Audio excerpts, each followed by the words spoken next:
भारतीय क्रिकेट में जुलाई 2024 के बाद टेस्ट क्रिकेट की तस्वीर कुछ बदली सी नजर आ रही है। गौतम गंभीर के हेड कोच बनने के बाद टीम इंडिया ने अब तक 18 टेस्ट मैच खेले, लेकिन नतीजे उम्मीद के मुताबिक नहीं रहे।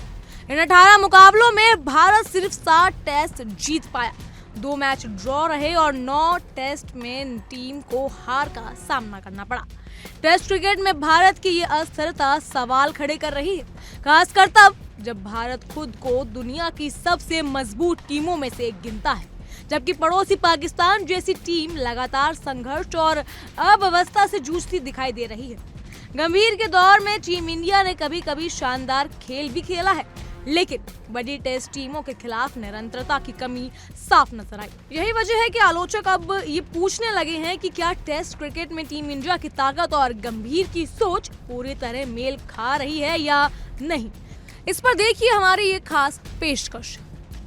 ये वही भारत है जहां कभी विदेशी टीम के लिए टेस्ट मैच जीतना दुनिया की सबसे मुश्किल चुनौती माना जाता था, लेकिन अब हालात बदल चुके हैं, जज्बात बदल चुके हैं और बदलने की असली वजह खिलाड़ियों में नहीं बल्कि टीम मैनेजमेंट और कोच की गलत योजनाएं में दिख रही हैं।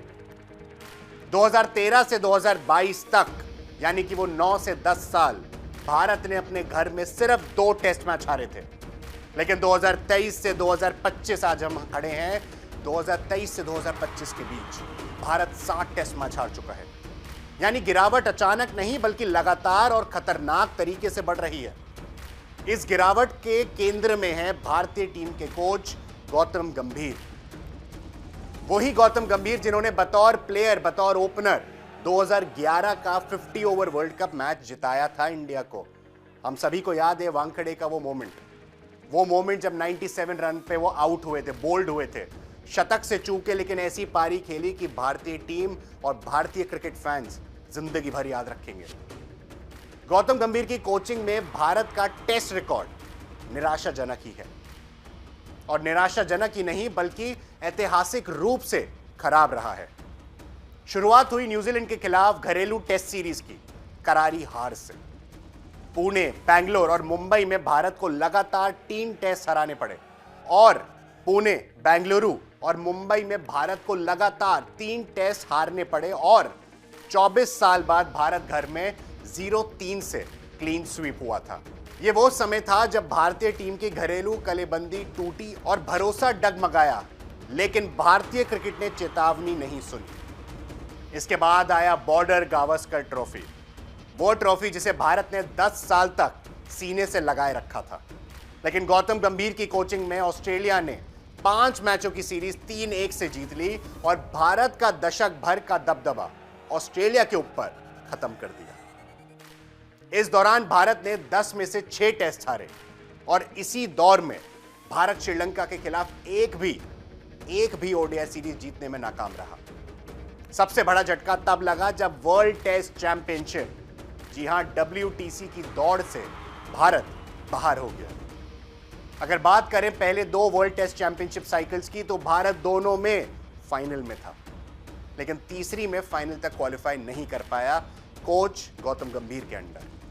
इतिहास में पहली बार भारत WTC के फाइनल में नहीं पहुंच सका, और इसकी सीधी वजह रही न्यूजीलैंड से घर में 0-3 जो हम हारे थे, और ऑस्ट्रेलिया में जाके बॉर्डर गावस्कर ट्रॉफी में जाके हम 3-1 से सीरीज हार के आए। ये सिर्फ हार नहीं बल्कि विश्व क्रिकेट से सबसे बड़े मंच पर भारत के पतन का प्रतीक था। साउथ अफ्रीका के खिलाफ जो हुआ उसने भारत के लिए सवालों की एक नई लहर खड़ी कर दी है। ईडन गार्डन्स पर पहले टेस्ट मैच में 30 रन से भारत हारा, चेज नहीं कर पाया। 21वीं सदी में ऐसी हार झेलने वाली अकेली टीम बन गई भारत, और फिर दूसरे टेस्ट में 408 रन, जी हां आज 408 रन से भारत हारा है साउथ अफ्रीका से गुवाहाटी टेस्ट मैच में, जो भारतीय टेस्ट इतिहास की सबसे बड़ी हार है। गंभीर की कोचिंग में भारत दूसरी बार 150 से कम के लक्ष्य का पीछा करने में नाकाम रहा था ईडन गार्डन्स में, जो घरेलू टीम के लिए शर्म से भी परे है। गौतम गंभीर के कोचिंग दौर की झलक आंकड़ों में साफ दिख जाती है। भारत ने गंभीर के आने के बाद 27 साल में पहली बार श्रीलंका के खिलाफ ओडीआई सीरीज हारी, पहली बार 3 मैचों की ओडीआई सीरीज में 30 विकेट गंवाए, यानी कि तीनों बार इंडिया ऑल आउट हुई। 45 साल बाद एक कैलेंडर ईयर में ओडीआईज में बिना जीत के रहा भारत। 36 साल बाद न्यूजीलैंड से घरेलू टेस्ट सीरीज हारी। 19 साल बाद चिन्नास्वामी में टेस्ट मैच हारा। 13 साल बाद मेलबर्न में टेस्ट मैच हारा। 12 साल बाद घरेलू सीरीज गंवाई। Back to back test series में हारा।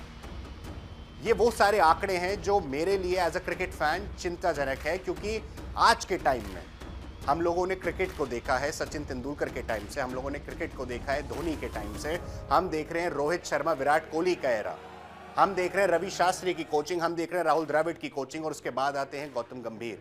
मैं नहीं कह रहा कि गौतम गंभीर की गलती है, लेकिन क्या गौतम गंभीर की कोचिंग स्टाइल में गलती है? क्या एक सीरीज में, एक मैच में इतने सारे ऑलराउंडर्स खिलाने की जरूरत थी? क्या हम स्पेशलिस्ट बैट्समैन नहीं खिला सकते थे?